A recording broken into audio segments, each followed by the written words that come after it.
So we're about to get into a deep dive of all of the symbolism that was shown throughout Kendrick Lamar's Super Bowl performance. And we are going to start from the beginning with Samuel L. Jackson dressed as Uncle Sam. Uncle Sam was used in the early 19th century as a depiction of America personified. He was a representation of American pride and patriotism, but also propaganda when it came to recruitment and war. When it comes to accuracy, Kendrick Lamar could have easily chosen a white man to play Uncle Sam and to narrate the performance. But instead, he chose Samuel L. Jackson, who has also played this role in Django as an Uncle Tom. And in the movie, he was in love with his white slave owner. And Uncle Toms within culture, especially Black culture, are Black men who are not only obedient, but also uphold white supremacy. And so we see perfect examples of that through Kanye West, Snoop Dogg, Nelly. And so going back to Samuel L. Jackson here, a Black man dressed in all American gear, I think is a clear depiction of they're not like us. It doesn't matter what your skin tone is. And then also going to Welcome to the Great American Game is a double entendre because we're obviously watching the Super Bowl, but he's talking about the game that is America and being Black in America. And so to start his performance, Kendrick is standing on top of a 1987 Buick, a Grand National GNX, which is also his album name, GNX. And not only that, this is also clear representation of his upbringing in Compton, but also the car culture in Compton as well. He starts his performance off with a freestyle where he talks about no hugs and no handshakes because he's not playing nice, and that you wouldn't get the picture if he sat you for hours at the Louvre. I think that represents the political climate that we're in now, whereas there's no time or no room for niceties right now. Either you get it or you don't. At the end of his freestyle, Kendrick Lamar says, "The revolution is about to be televised. You picked the right time, but the wrong guy," which is a play off of Jill Scott Heron's "The Revolution Will Not Be Televised" song, which was a critique on the American media saying that they only focused on propaganda, consumerism, and entertainment. But in order for real change, people had to step out of their homes for liberation, for protest, and for freedom. You had to be actively involved in order to fight for justice. So with Kendrick saying the revolution will be televised, you chose the right time but the wrong guy, is him saying that you chose the perfect person for this performance. The timing couldn't be more perfect. Kendrick then performs Squabble Up, and before he could even finish, Samuel L. Jackson comes in and says, "No, no, no, too loud, too reckless, too ghetto." Kendrick Lamar, do you really know how to play the game? Then tighten up. And this is clear conditioning within white supremacy and America, which is that Black people should be docile, Black people should be quiet, Black people should be grateful for scraps. And playing the game goes back to being obedient. Kendrick Lamar then performs Humble, Be Humble, Sit Down, with his dancers dressed as the American flag and a division between the flag that represents a clear division within America. We've barely scratched the surface and this video is getting long, so follow for part 2. After Humble, Kendrick goes right into DNA. I got loyalty, got royalty inside my DNA. And that means it doesn't matter how much conditioning and how much brainwashing America places amongst Black people, greatness and resilience will always be the result. Yeah, there's trauma, but there's always triumph. Right after DNA, Kendrick gets into Euphoria, which is one of his diss tracks towards Drake. And Kendrick did not waste any time with being petty because he's already wearing an A minor necklace. He's letting it be known.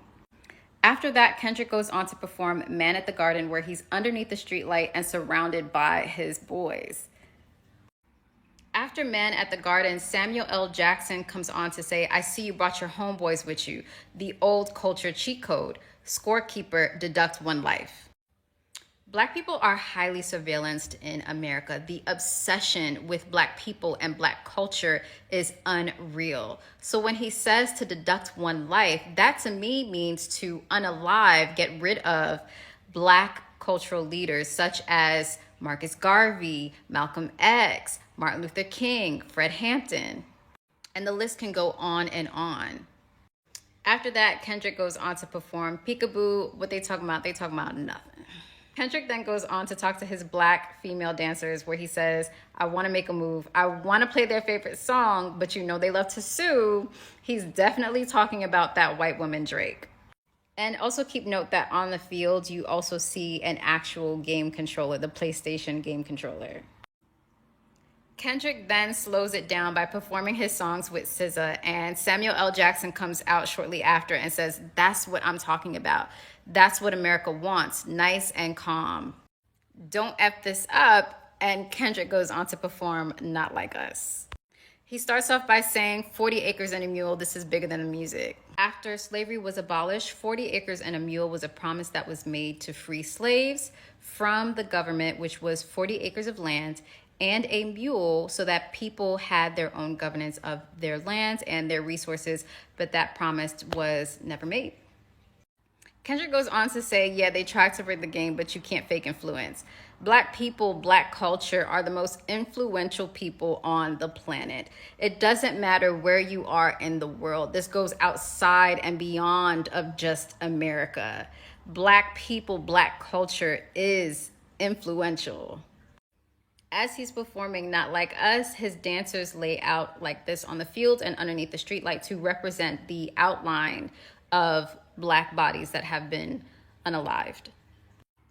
Kendrick then continues to troll Drake on one of the largest stages on national television.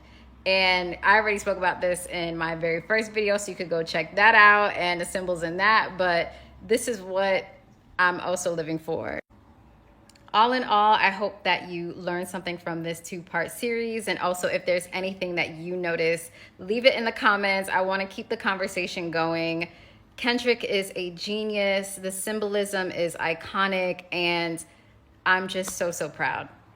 Kendrick Lamar's Super Bowl halftime show was packed with messages most people missed. The dancers' outfits weren't just red, white, and blue. Those were prison uniforms. A statement on Black institutionalism, not patriotism. And when the dancers turned their backs, that was a message, that this country was built on the backs of Black people. Then the bell-bottom pants was a symbol of rebellion, a nod to the 70s when an artist used fashion to fight the system. And the PlayStation symbols flashing on stage wasn't random. PlayStation's slogan is, live in your world, play in ours. Kendrick was exposing how the system treats real life like a game, and Black people were the ones being played. And the Gloria Dodgers jacket was a tribute to Gloria Molina, the first Latina elected in LA, who fought against oppression. Kendrick was standing with all marginalized communities. This wasn't just a performance, it was a message. The whole point of Kendrick's Super Bowl halftime show, and I need you guys to gain some media literacy, please. And if you didn't understand it, that's okay. Let me just show you, because I will not be shutting up about this for the next billion business days.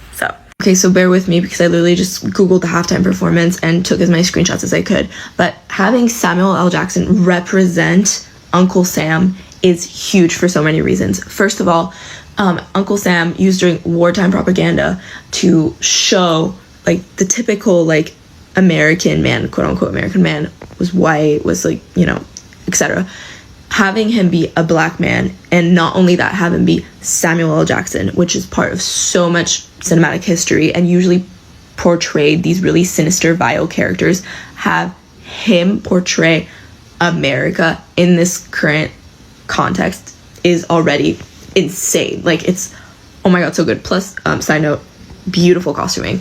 Anyways, so having Samuel L. Jackson be there, be kind of the ringleader, let's say, of the whole ceremony, and policing Kendrick and what he has to say is symbolic on so many levels. Having him say, oh no, you're being too loud, you're being too this, you're being too ghetto, he said the word ghetto, is so symbolic. And then once Kendrick is in a more silent and slow ballad part, he says, see, this is what the American people wanted, like this is what they wanted, etc. And he gets interrupted by Kendrick starting to play Not Like Us, which he had previously said as Uncle Sam, like, oh no, we don't want that, it's too this, it's too that. And so deliberately going against him and saying that is so symbolic as well. But then let's get to one of my favorite parts here.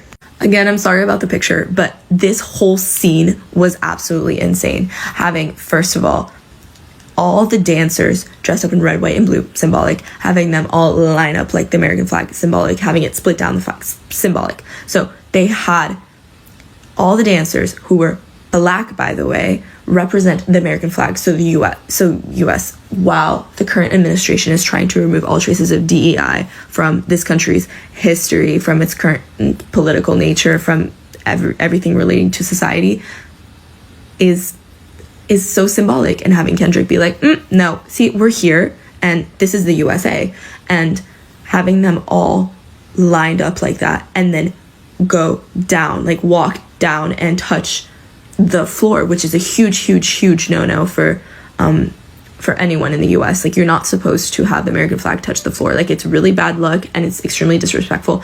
And so during the song Humble, having all of the dancers go down and touch the floor, like, it's, oh my god. And then having Kendrick in the middle showing the divide of the United States is also absolute insanity. And also, I love the costuming. Like, they were all so good, but like, there's so much symbolism happening all the time. It's so in your face, but also like you have to dig deeper for it. And so, oh my god, like, this is one of my favorite parts. Now, for this part of the set design, I haven't really seen anyone talk about it yet. Like, I've only seen a couple of videos of this whole performance as a whole, but it was mainly people just talking about the main facts and points and things like that. But I just want to take a moment to talk about all of this, because someone that I was working with was saying, oh, like, it's so boring, like this, that, whatever. And I'm like, no, it's symbolic for so many reasons. But like, obviously, like, you see the X, the circle, the triangle, etc. It's supposed to look like a PlayStation. Why? Because they're playing the game of life. They're playing the game of the great American dream. They're playing with people's lives, and having the main center part, I think, prove me wrong, but I think it was supposed to look like a street, but also kind of look like a prison jail yard. Okay, bear with me. What if they're playing with people's lives? You know, what if they're doing all of that and having them walk through, like, and stuff? Oh my god, there's so much to it. Like, I could analyze this for hours, but like, this is just what I saw, and it was insane. And having people be like, no, it like sucks, like, where's the fire, where's the flames, or this, that, whatever, like, I was just kind of like, no, guys, this is so good. There's a reason why Kendrick is like the only rapper with a Pulitzer Prize. Like, he does everything intentionally and embeds so much history and like references and things to everything that he does. Like, it is insane. So, my god, I loved it so much. Wait, I can't believe I almost forgot to talk about this. Like, this is one of the most important parts. At the very beginning of his performance, he said, the revolution about to be televised, you picked the right time but the wrong guy, which right. So the right time, 120 million viewers. The wrong guy, I'm gonna let you take some guesses about that one. Yeah, the wrong guy. Yeah, so he's calling it out for the world to see, and then goes on to do one of the most amazing performances that I've ever seen.